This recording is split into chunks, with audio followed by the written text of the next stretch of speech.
The Secrets Hidden in the Pyramids of Egypt. Part 1. The idea that civilizations progress from a primitive state to a more advanced one is a fallacy that evolutionists try to apply to history.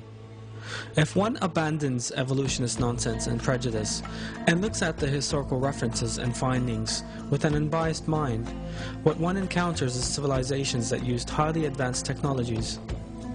Remains left from ancient Egypt, the Mayans, and the Sumerians indicate the branches of science such as electricity, electrochemistry, electromagnetics, metallurgy, hydrogeology, medicine, chemistry, and physics were used to a considerable extent. Electricity was efficiently generated and widely utilized in ancient Egypt. The Baghdad battery and the first arc lights were used at that time. But was electrical generation limited to these in ancient Egypt? A careful examination of Egyptian history immediately reveals the sophistication in perfect illumination. No soot has been found in the corridors of the pyramids or the tombs of the kings, because these areas were lit using electricity. Relief carvings show that the Egyptians used handheld torches powered by cable-free power sources. The arc lamp used in the lighthouse of Alexandria is further proof that electricity was used in ancient Egypt.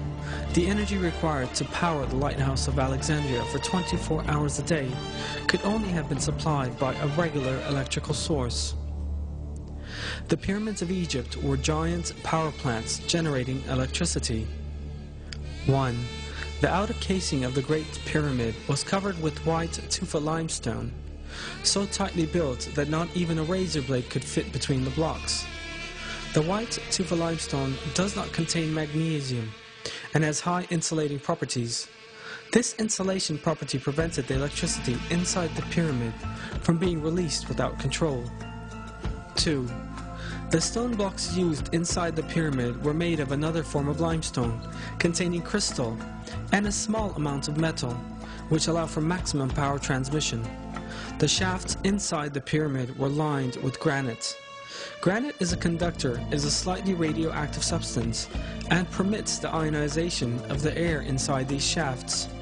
When we look at an insulated electric cable, we see that conductive and insulation materials are used in the same way as in the pyramids. 3. The conductive and insulating properties of the pyramid are an example of flawless engineering. However, a source of energy is needed for electricity generation. The Giza Plateau, where the pyramids stand, is full of underground water channels. The pyramids rise above the limestone layers, the spaces between them being full of water.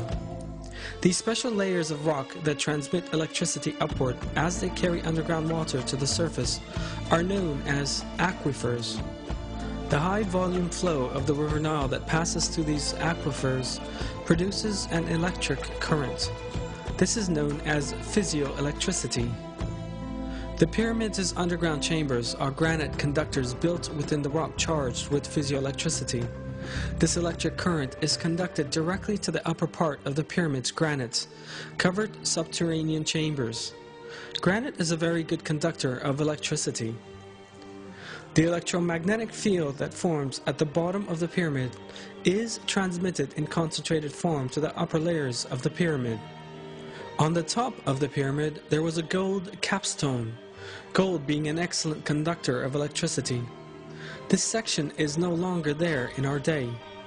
This means the top of the pyramid has lost its structure of flawless geometry. This gold capstone facilitated a conductive path for the transfer of negative ions to the ionosphere. This way, a current was generated. How does it serve to move the electromagnetic field on the ground through the help of an aquifer?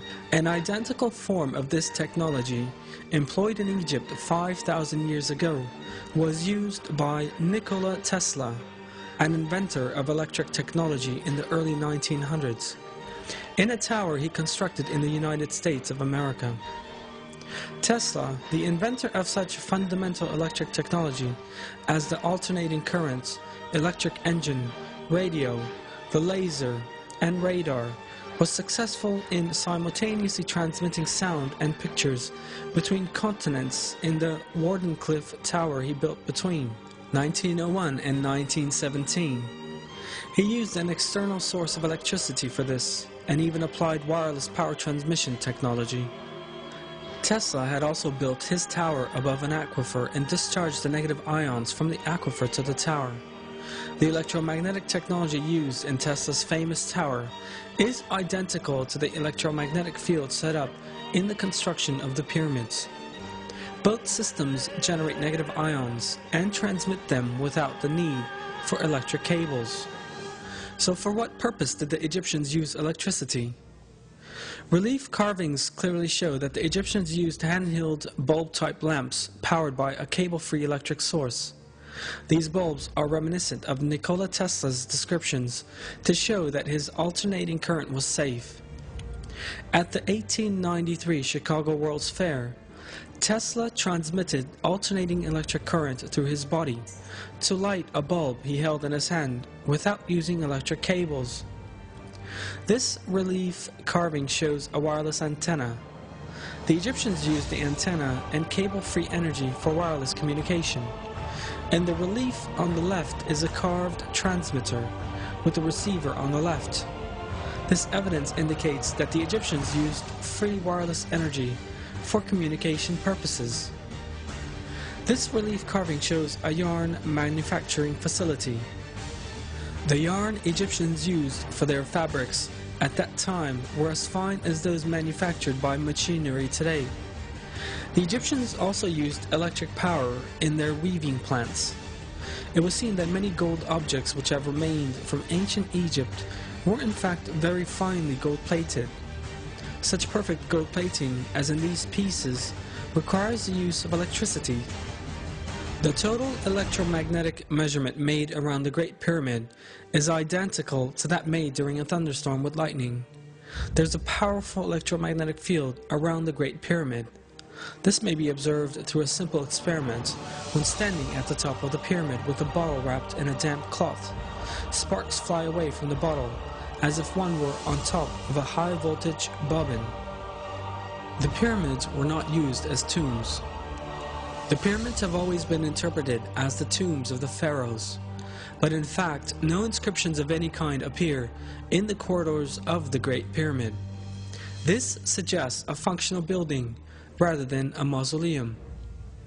An empty stone chest was found on the central axis of the pyramid that archaeologists call the King's Chamber. They claimed that this contained the coffin of the pharaoh, but that since this had been stolen, it was now empty. But the examination of the dimensions of the stone chest and the special location in which it was installed reveals a different state of affairs. That point is just where the missing part of the pyramid's conductive structure and whole design suggest it should be. If a superconductive material was installed here, the pyramid could manufacture enough electricity for all of Egypt. This superconductor is thought to have been the Ark of the Covenant, which was known to have been in Egypt in ancient times, and whose dimensions are just right to fit inside the stone chest. The prophet Moses, peace be upon him, was adopted by Pharaoh, and according to historic records, was raised as an administrator because of his superior moral values, intelligence, and abilities. One of the phases in leadership training in ancient Egypt was the teaching of all the secrets of Egypt and the knowledge of energy. In addition to its other properties, there are also various references to the Ark of the Covenant serving as a capacitor, and that this was the source of Egypt's energy.